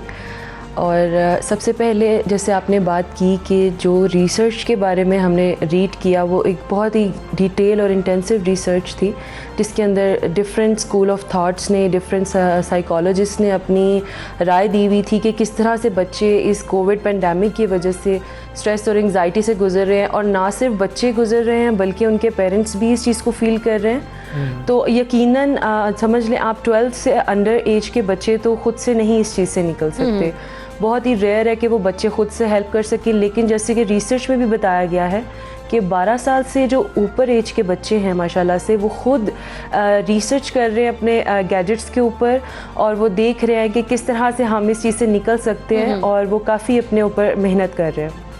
और इस सब चीज़ों से अकेले जो है बच्चे नहीं निकल सकते हैं। पेरेंट्स का बहुत बड़ा रोल है, क्योंकि बेशक पेरेंट्स भी स्ट्रेस में है, no doubt parenting is such a challenging job when you are sitting in home and working from home. लेकिन अब साइकोलॉजिस्ट और थेरेपिस्ट की हेल्प लेना बहुत ज़्यादा ज़रूरी है, क्योंकि जब तक हम प्रोफेशनल्स की हेल्प नहीं लेंगे हम इस सारी स्ट्रेस, एंग्जाइटी और डिप्रेशन से बाहर नहीं निकल सकेंगे। सो देयर आर स्टेजेस कि जिनको आपको अपने अंदर और अपने बच्चों के अंदर फाइंड आउट करना है कि if we are as a home in stress or not, if my son or daughter is in stress or not।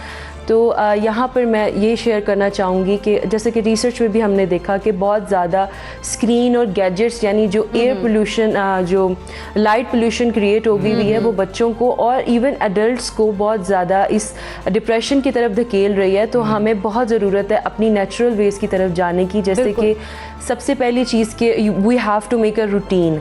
जब तक ना हम अपनी रूटीन बनाएंगे ना बच्चों की बनाएंगे, whether we are working from home और नॉट, वी शुड नो कि this room is dedicated for the work place और यही रूम है जहाँ पर ब्रेकफास्ट के बाद बच्चे भी रीड कर रहे होंगे, या बच्चों के लिए एक स्टडी रूम अलग बनाया जाए और अपने ऑफिस के लिए अलग बनाया जाए। घर की एनवायरनमेंट को ही इस तरह से हमने क्रिएट करना है, जिसके लिए मैं आपसे टेक्निक्स भी शेयर करूँगी कि किस तरह से हम इस स्ट्रेस और एंग्जाइटी से निकल सकते हैं। बिल्कुल। अच्छा, फर्स्ट ऑफ ऑल टेक्निक्स के बारे में बात कर रही हैं, हम लोगों ने डे को डे समझना है। जी कंटिन्यू करें काइंडली। जी, फर्स्ट ऑफ ऑल ये चीज़ है कि हमने डे को डे समझना है और नाइट को नाइट समझना है। It's like a day and night light routine. आपने जैसे हम छोटे बच्चे की ट्रेनिंग करते हैं, लाइक ए टॉडलर को जब हम पहली दफ़ा नींद की रूटीन बना रहे होते हैं, हम तो रात में 10 बजे हम लाइट्स ऑफ कर देते हैं, कर्टन्स आगे कर देते हैं कि किसी तरह भी उसको कोई आवाज़ ना जाए और उसे रात का पता चल सके। अब भी हमें उन सब चीज़ों की ज़रूरत है। हमने अपनी रूटीन बनानी है और रूटीन के बगैर हम कभी इस चीज़ से नहीं निकल सकते। सुबह आप अर्ली मॉर्निंग उठें, यानी जो भी आपका टाइम है, आप 9 बजे रखते हैं, आप उठें। आप लोग उठने के 1 आवर के अंदर अंदर अपना ब्रेकफास्ट कंप्लीट करें और कोशिश करें कि प्रोटीन फाइबर डाइट आपकी हो, इंस्टेड ऑफ आप कोई सीरियल्स और ये चीज़ लें। आप बॉयल एग लें, आप ग्लूटेन लें, आप प्रॉपर फाइबर डाइट लें, इसके अंदर फ्रूट्स भी ऐड करें ताकि एक अच्छा हैवी पोर्शन जो है वो सब कवर हो रहा हो। आपकी एक प्लेटर हो और वो इतना अच्छा आप लोगों ने अरेंज किया हो कि उसमें हर चीज़ कवर हो रही हो आपकी, जो भी हमारा इंपॉर्टेंट फूड मील के लिए पोर्शंस होते हैं। उसके अलावा आप अब नेक्स्ट जो है वो अपनी जो भी डेडिकेटेड आपने घर में जगह बनाई हुई है, लाइक बच्चों की रूटीन है तो आपने लिख लेना, चार्ट पे बना लेनी है वो चीज़, और एक चार्ट वॉल पे बच्चों के लिए लगा देना है और एक चार्ट अपने लिए लगा देना है। तो हमने बिल्कुल अपने आप को भी उसी तरह ट्रीट करना है, because we are human beings. हम बहुत स्ट्रेस में होते हैं, हम पेरेंट्स से तो doesn't mean we are perfect. ये सब चीज़ों ने हमें भी बहुत इम्पेक्ट किया है कि हम लोगों से नहीं मिल पा रहे, हमारी लाइफ्स जो है वो एकदम जैम हो गई हैं। तो अभी दोबारा ये डेल्टा वेरिएंट है और अब कुछ ऐसी चीज़ें होती हैं जो हमें एक्सेप्ट करनी होती हैं। तो आपने बच्चों के साथ बैठकर ये चीज़ प्लान करनी है कि बेटा there are uncertainty, so we are making our life plans.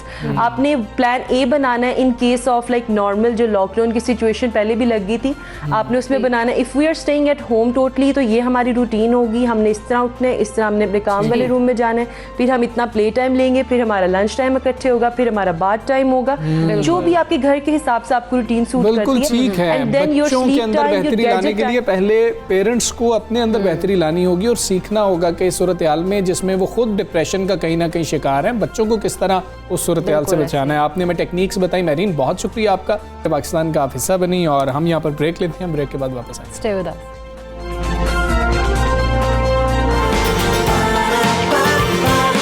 सुबह सवेरे पाकिस्तान,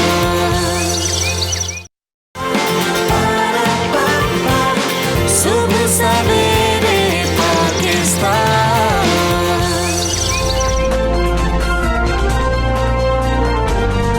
वेलकम बैक टू सुबह सवेरे पाकिस्तान और हम बात करेंगे बड़ा यहाँ मामला है higher education of commission of Pakistan का। तो जिसकी अपनी ही पॉलिसीज़ की जो मंदरजात हैं उनसे लाइलमी का इंकशाफ हुआ। अब HEC ने नई अंडर ग्रेजुएट पॉलिसी के नफाज में 1 साल की तौसी करते हुए जामियात को ये मौका फराहम कर दिया है कि अगर चाहें तो वो साल 2022 के वस्त तक अंडर ग्रेजुएट पॉलिसी का नफाज रोक सकते हैं। अच्छा, इसी पॉलिसी के एक हिस्से यानी कि 2 साल एसोसिएट डिग्री के फौरी नफाज के सिलसिले में भी अलर्ट जारी कर दिया और HEC में मौजूद जो पुरानी इंतज़ामिया की बाकियात के दबाव में आकर आला तालीमी कमीशन ने मुल्क भर के तलबा को रिवायती BA और BSc या BCom के लिए जो उन प्रोग्राम्स में दाखिलों से भी रोक रखा है और एक अलर्ट जारी करते हुए कहा है कि अगर ये प्रोग्राम्स में दाखिले लिए गए तो HEC इन असनाद की तस्दीक नहीं करेगा, बल्कि तालिब इल्म को इससे वाबस्ता अखराजात और नुकसानात भी खुद ही बर्दाश्त करने होंगे। तो कुछ कन्फ्यूजन अब पाई जा रही है। कन्फ्यूजन तो है बिल्कुल मज़कूरा, क्योंकि रवायती प्रोग्राम को कहा गया कि गैर मुस्तनद है ये, और ये भी कहा जा रहा है कि जामियात इल्हाक शुदा कॉलेजेस में 2 साल एसोसिएट डिग्री शुरू करे, जिसके सबब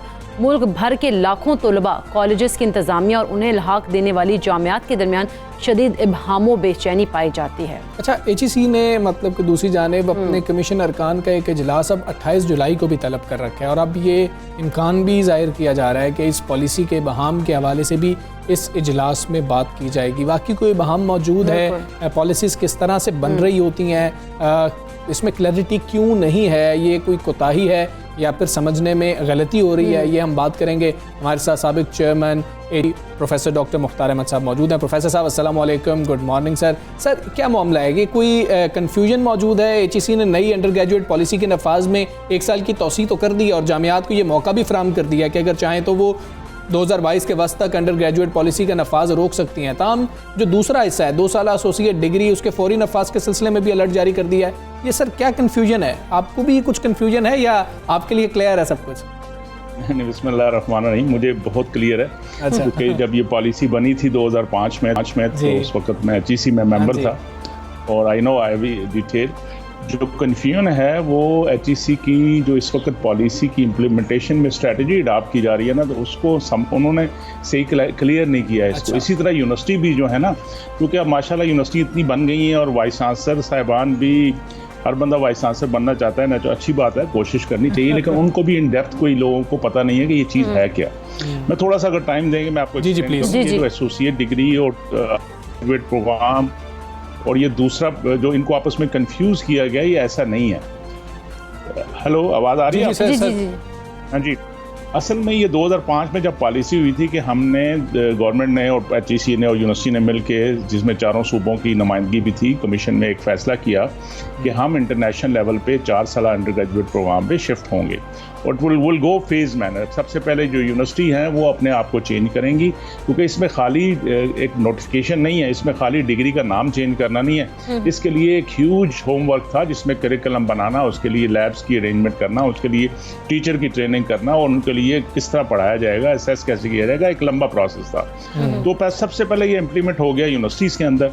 लेकिन जो बदकिस्मती से जो इस वक्त 4000 से ज़्यादा आई बिलीव कि जो अफिलिएटेड कॉलेजेस हैं जहाँ ये अंडर ग्रेजुएट प्रोग्राम हो रहा है, वहाँ पे गवर्नमेंट ने, पंजाब गवर्नमेंट, सिंध गवर्नमेंट, बलूचिस्तान, सब गवर्नमेंट्स ने मिलके और यूनिवर्सिटी जो अफिलिएशन दे रही है उन्होंने मिलके आस्ता आस्ता वहाँ ट्रांसफॉर्मेशन करनी थी। वहाँ की लोकल जो यूनिवर्सिटी कॉलेजेस के टीचर हैं उनकी ट्रेनिंग करनी थी, अपना करिकुलम चेंज कराना था, ताकि वो 2 साल डिग्री को नाम चेंज करके, ना सिर्फ नाम चेंज करना था, उसका करिकुलम चेंज करना था और उसको एसोसिएट डिग्री का नाम देना था। मकसद क्या था कि अगर वो फुल फ्लैग 4 ईयर डिग्री लेना चाहते हैं तो 5वें सेमेस्टर में आके यूनिवर्सिटी में या इवन वहीं भी शुरू किया जा सकता है, किसी वक्त भी एग्जिट एंट्री की ऑप्शन आपके पास हो। बदकिस्मती से हुआ ये कि जब जल्दी कुछ लोग आए कि जी नहीं जी ये एडमिनिस्ट्रेशन नहीं चेंज, जो हमारे यहाँ होता है कि चेंज कर दें, पिछले सारे गलत थे, हम बड़ा पता नहीं क्या कमाल करने लगे हैं, चांद पे लेके चले जाएंगे, अमेरिका बना देंगे। बदकिस्मती से इस सारे चक्कर में कंफ्यूजन क्रिएट करा दी गई। ये 2005 का डिसीजन है।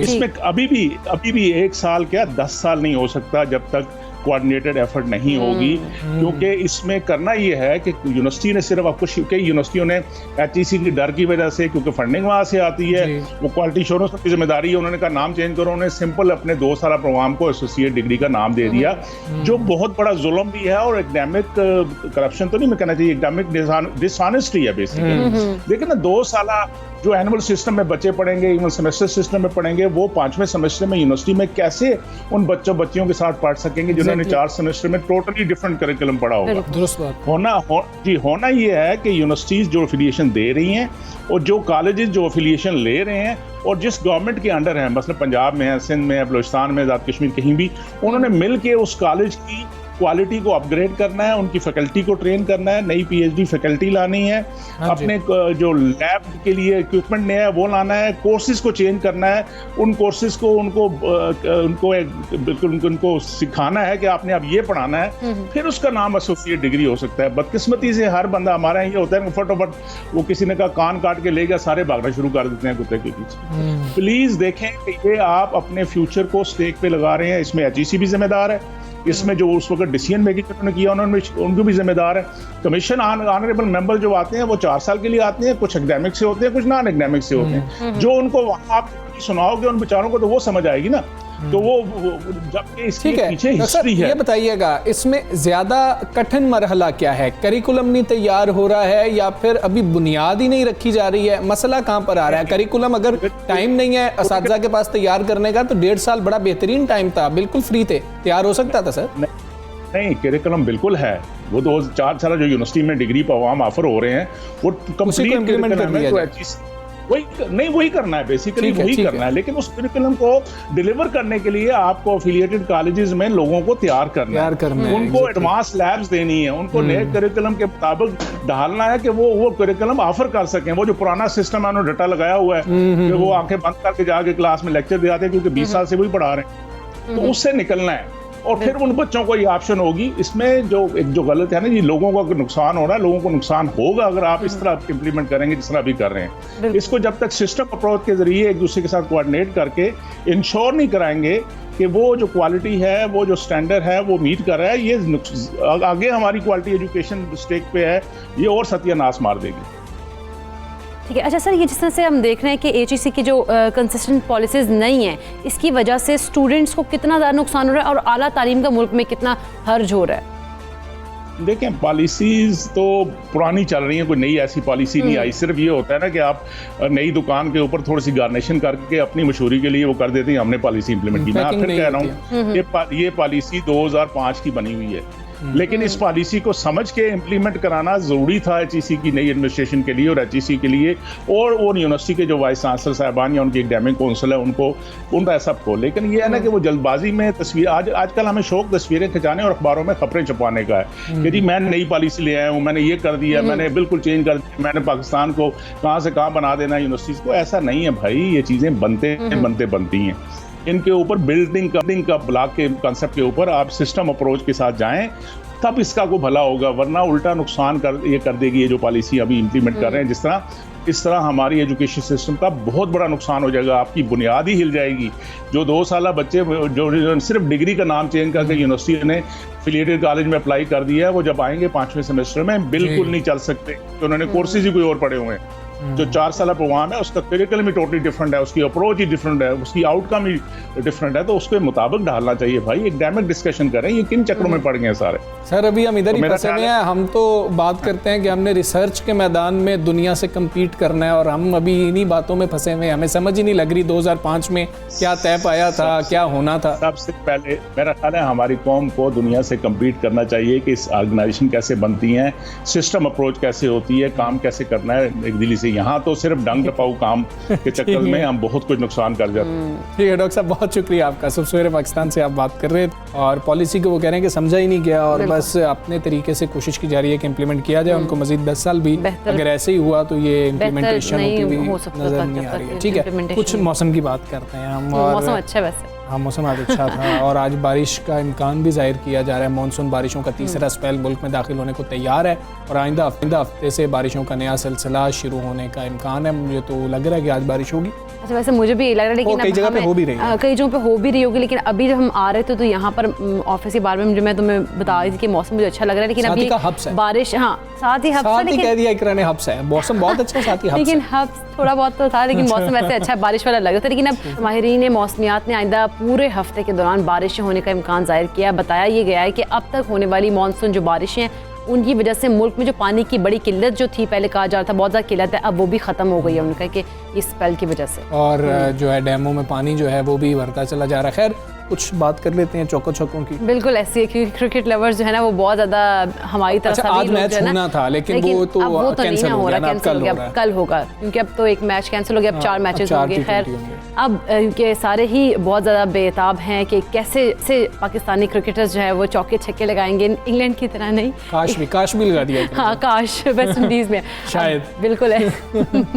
वेस्ट इंडीज़ में अब कल पहला T20 जो है वो होगा, और इससे कबल दोनों टीमों के दरमियान पहला T20 मैच 27 जुलाई को हमने कहा कि खेला जाना था, लेकिन अब नहीं हो रहा, वो कैंसिल हो गया कोविड की वजह से। अब 4 मैचेस होंगे। खैर, और जो है अब ताखीर से ख़त्म हुई ना वो ऑस्ट्रेलिया की और वेस्ट इंडीज़ की जो सीरीज़ है, वो कोविड केसेस सामने आए थे, उसमें रद्दोबदल किया गया, और दूसरा तीसरा और चौथा T20 मैच जो है वो तो शेड्यूल के मुताबिक ही होगा। वैसे तो चारों अगले मैचेस शेड्यूल के मुताबिक ही हो रहे हैं, सिर्फ जो पहला मैच था उसको कैंसिल किया गया, तो बाकी 4 मैचेस हो रहे हैं। अब इसमें यह है कि अगर 2-2 जीत जाते हैं तो ट्रॉफी जो है वो भी शेयर करनी पड़ेगी, लेकिन इतना आसान नहीं होगा। साथ ही हसन अली एक बात कर रहे हैं कि वो वसीम अकरम जैसे, अब्दुल रज़ाक जैसे, अजहर महमूद जैसे ऑलराउंडर, यानी कि मुकम्मल ऑलराउंडर बनना चाहते हैं। ये बात उनके कोचेस को समझने की भी बहुत ज़रूरत है, वो भी उनको भी ज़रूरत है। लेकिन अच्छा, ये एक बड़ा पॉजिटिव एक बात उन्होंने कही है कि ऑलराउंडर बनना चाहते हैं। अगर हम धानी की बात करें, वो भी बड़े पुरअज़्म दिखाई देते हैं, वो इस दौरे में वो कहते हैं कि वो भी अच्छी परफॉर्मेंस जो है वो दिखाएंगे और अपने शायकीन को मायूस नहीं करेंगे। बिल्कुल, हम भी उम्मीद करते हैं कि उनको ऑलराउंडर समझते हुए थोड़ा सा जो है उनका बैटिंग ऑर्डर तब्दील किया जाएगा, ऊपर भेजा जाएगा। जिस वक्त हिटर की ज़रूरत होती है, हसन अली को संभाल के ड्रेसिंग रूम में नहीं रखा जाएगा, उनको भेजा जाएगा। हम बात करेंगे सारी जो सूरत हाल है मैच होने है सीरीज़ के बारे में। हमारे साथ स्पोर्ट्स एनालिस्ट अब्दुल गफ़ार मौजूद हैं। गफ़ार भाई अस्सलाम वालेकुम, गुड मॉर्निंग। वेस्ट इंडीज़ भी T20 के मैदान में इंग्लिश टीम से किसी तरह कम नहीं है, बल्कि जो इंग्लिश टीम है शायद उससे ज़्यादा ही ख़तरनाक नज़र आ रही है जो ऑस्ट्रेलिया के साथ वेस्ट इंडियन टीम ने किया है। कौमी टीम से कैसी कारकर्दगी की आपको उम्मीद है और कौन सी गलतियां नहीं करनी? सबसे पहले अस्सलाम वालेकुम और आप सबको सुबह खैर। और मेरे ख्याल में तो वेस्ट इंडीज़ और पाकिस्तान मुझे तो बिल्कुल एक जैसी टीमें लगती हैं, वो है अपनी अनप्रेडिक्टेबिलिटी की वजह से। आप यकीनी तौर पे ये वेस्ट इंडीज़ की टीम 2 मरतबा की वर्ल्ड चैंपियन है T20 की, और हमेशा वर्ल्ड कप से पहले इनके जितने स्टार खिलाड़ी हैं ये यकजा हो जाते हैं। और इस बार तो इनकी जो बैटिंग लाइन है, मतलब क्रिस गेल, लिंडन सिमंस हैं इनके पास, जो है फैबिल एलन है इनके पास, निकोलस पूरन है इनके पास, ब्रावो है इनके पास, पोलार्ड है, मतलब कि नाम याद करते करते मुश्किल हो गए, तो सोचे इनका आउट करना कितना मुश्किल होगा। They are a formidable T20 lineup, और मेरे ख्याल में ये टीम वाकई जो है ना वो इस वर्ल्ड T20 में भी a team to watch, a team to beat होगी। और इनका रिकॉर्ड बताता है, डैरन सेमी की क़यादत में 2 मरतबा वर्ल्ड T20 चैंपियन बने हैं। और लेकिन पाकिस्तान का प्रीवियसली जो 3-4 टूर रहे हैं उसमें एक चीज़ बड़ी अच्छी है, पाकिस्तान ने, आपको याद होगा मिसबाह और यूनुस की जब रिटायरमेंट सेम टेस्ट में हुई थी वेस्ट इंडीज़ में, वहाँ भी यासिर शाह की वजह से कामयाबी हासिल की। इससे पहले आपने लिमिटेड ओवर्स की सीरीज भी जीती थी। हमारे स्पिनर्स इनको बहुत अच्छा जो है ना वो पकड़ लेते हैं, यानी जो इनके टॉप जो सारे पावर हिटर्स हैं और जितने भी इनका फ्लैम्बर्ड स्टाइल है, अच्छा इनकी पॉजिटिविटी इनकी नेगेटिविटी है। ये बहुत ज़्यादा मार धाड़ वाली क्रिकेट खेलते हैं, बट मारते मारते ये आउट भी होते हैं और कभी कभी हमने देखा है केयरलेस होकर विकेट भी दे रहे होते हैं। बट इसमें कोई शक ही नहीं है कि उनका जो पोटेंशियल है, अगर वो अपने 100% पोटेंशियल पे खेल गए तो बड़ा मुश्किल है इनको काबू करना। तो पाकिस्तान को बड़ा होमवर्क करना पड़ेगा। आई थिंक पाकिस्तान के पास सबसे अच्छी चीज़ ये है कि पाकिस्तान के पास स्पिन अटैक बहुत अच्छा है। उस्मान कादिर आपके पास हैं, शादाब हैं, आपके पास इमाद हैं, आपके पास नवाज हैं, आपके पास इवन मोहम्मद हफीज, जैसे उन्होंने बॉलिंग कर दी थी इंग्लैंड के खिलाफ मैच में, अगर वो चारों T20 खेलते हैं तो उनकी बॉलिंग बहुत इंपॉर्टेंट होगी, क्योंकि लेफ्ट हैंडर भी वहाँ बहुत ज़्यादा हैं। लेकिन जैसा मैंने कहा कि इस सीरीज में अगर मुझसे आप पूछे तो मैं तो वेस्ट इंडीज को ही फेवरेट करार दूंगा, स्लाइटली 55-45 में भी, क्योंकि उनकी अपनी होम कंडीशंस में परफॉर्मेंस बड़ी आउटस्टैंडिंग है। साउथ अफ्रीका भी इनसे 3-2 जरूर जीता था, बट उसके अंदर भी उन्होंने डरा दिया था अपनी बैटिंग से, और फिर सारा का सारा बदला लगता है कि उन्होंने ऑस्ट्रेलिया से लिया, 4-1 से हरा दिया। तो अपने होम ग्राउंड पे खेल रहे हैं, मुसलसल वहां पर 10 T20 खेले हुए हैं पिछले 2 महीने में। So West Indies definitely will be favourite, but Pakistan के पास जो स्पिन अटैक है उसको अगर हमने अक्लमंदी से अच्छी 11 खिलाई तो भी अच्छा, मोहम्मद हफीज़ की बात कर लेते हैं, आजम खान की बात करें, सोहेब मकसूद की बात करें, इन्हें बहुत दफ़ा चांसेस दिए गए, इसके बावजूद हम देखते हैं कि परफॉर्मेंस उस तरह की नहीं थी। आपके समझते मजीद भी चांस देने की ज़रूरत है इन्हें अभी? देखिए चांस तो देने पड़ेंगे। उसकी वजह यह है कि यही जो टीम इंग्लैंड सेलेक्ट होके गई थी, आपको पता है सेम ही टीम वेस्ट इंडीज आई है, और ये बहुत लकी हैं जितने भी प्लेयर्स हैं। चूंकि आप चलें, अब किसी का नाम नहीं लेते, सीरीज शुरू हो रही है तो बेस्ट ऑफ लक ही कहूँगा मैं, तो उन लोगों में से नहीं हूँ कि प्लेयर्स को कभी डिस्करेज करूँ, लेकिन शायद एक आध प्लेयर में से ड्रॉप हो जाता है। ये बड़े लकी हैं कि जहाँ इंग्लैंड की सीरीज खत्म हुई अगले ही दिन वेस्ट इंडीज जो है हमें फ्लाई करना पड़ गया। सो ये आई थिंक इनके पास सुनहरी मौका भी है।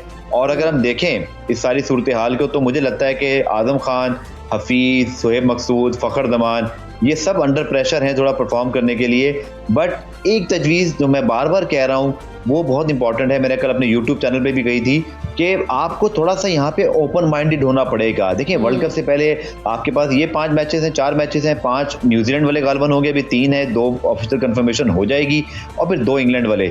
तो आपको इसी सीरीज में थोड़ा खुल के एक्सपेरिमेंट करना चाहिए। मेरे ख्याल में तो आप फ़खर और शर्जील में से किसी एक को, स्पेशली फ़खर को बतौर ओपनर ट्राई आउट कर सकते हैं। बाबर या रिजवान में से कोई एक नंबर 3 पे आ जाए। इससे होगा क्या कि आपके दो बैट्समैन है ना, वो 3 में आपके मौजूद होंगे, यानी कि विकेट गिर भी गया तो आपका एक और बेहतरीन बैट्समैन आ रहा होगा, तो कोई ज़्यादा नुकसान नहीं होगा। बट हो ये रहा है इस 11 में, मेरी ज़ाती राय में, कि आपकी यूटिलाइजेशन ऑफ प्लेयर सही नहीं हो पा रही। बाबर रिजवान बहुत अच्छा कर रहे हैं अपनी जगह, वर्ल्ड क्लास परफॉर्मर हैं, रैंकिंग्स अच्छी हैं, बट बात यह है कि आपको ये देखना है कि आपकी टीम क्या पूरी यूटिलाइज हो रही है। मुझे लगता है कि फ़खर रिजवान अगर 15 में मौजूद हैं और वो 11 में बतौर ओपनर या टॉप ऑर्डर में नहीं खेल रहे तो आप उनका इस्तेमाल सही नहीं कर रहे। अब बाबर रिजवान का इसमें कोई कसूर नहीं है, बट कभी कभी आपको टीम की खातिर कुछ सख्त फैसले करने पड़ते हैं। तो मेरे ख्याल में बाबर रिजवान में से किसी एक को नंबर 3 आप करें तो कोई हर्ट नहीं पड़ेगा, दोनों वर्ल्ड क्लास प्लेयर हैं। शायद मुझे लगता है इस रोल पे भी वो बहुत अच्छा कर दें, तो we should try Sharjeel Fakhar, हमें उनको टॉप मानना चाहिए। बाबर आजम की कप्तानी के ऊपर कि जी अब तीनों फॉर्मेट्स में उनको कप्तान बना दिया गया, बहुत ज़्यादा जिम्मेदारी है और जिससे उनकी अपनी परफॉर्मेंस मुतासिर हो सकती है। ये हो सकती की बात हो रही है, उनकी परफॉर्मेंस हमें मुतासिर होती भी ख़ास नज़र नहीं आ रही। क्या कुछ और फैसले करने चाहिए क्योंकि बैकबोन है इसलिए नहीं बनाना चाहिए कप्तान?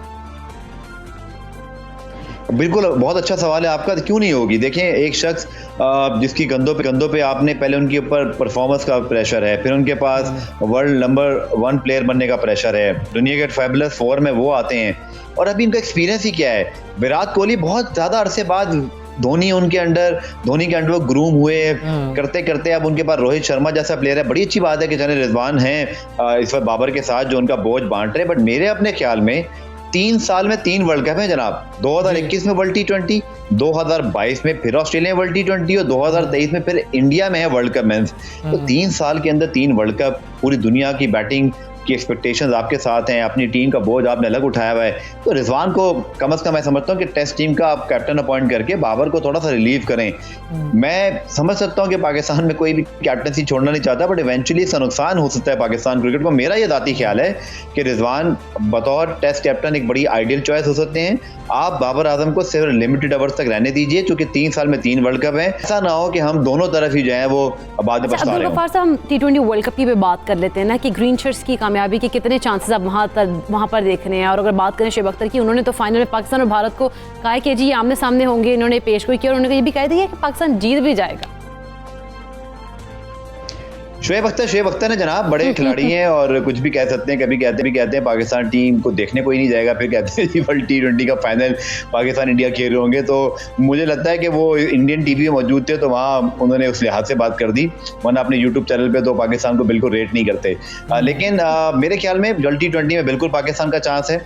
उसकी वजह यह है कि पाकिस्तान, भारत और इवन श्रीलंका भी, क्योंकि ये एशिया यानी कि सब मिडिल ईस्ट में वर्ल्ड कप हो रहा है। आई थिंक जो पहले मैचेस हैं ओमान के अंदर वो तो चले क्वालिफायर हैं, पाकिस्तान को उससे कोई ताल्लुक नहीं है, बट मेन राउंड होगा फिर यूएई के अंदर, जहां बहुत क्रिकेट खेले हैं, जहां इंडिया बहुत खेला है, जहां श्रीलंका का रिकॉर्ड भी बहुत अच्छा रहा है, वो भी शारदा कप वगैरह जीतते हैं एक ज़माने में, और कन्वेंशनली इनको फ़ायदा ही होना है। लेकिन अब दुनिया भर में जो विकेटें बनती हैं वो बनती है T20 में ऑब्वियसली जहां हाई स्कोरिंग रन होते हैं। इवन IPL हो रहा है, आपको पता है वर्ल्ड कप से पहले, तो सारे के सारे बड़े प्लेयर तो वहां खेल ही रहे होंगे। बात कर रहे थे, हम यही उम्मीद करते हैं कल जब मैच हो रहा होगा तो पाकिस्तान अच्छा खेल पेश करेगा और जीतेगा। चौके छक्के जिसमें बात करते हैं वो करता दिखाई देगा। हमें इजाजत दीजिए, अपना बहुत ख्याल रखिए। अल्लाह हाफ़िज़।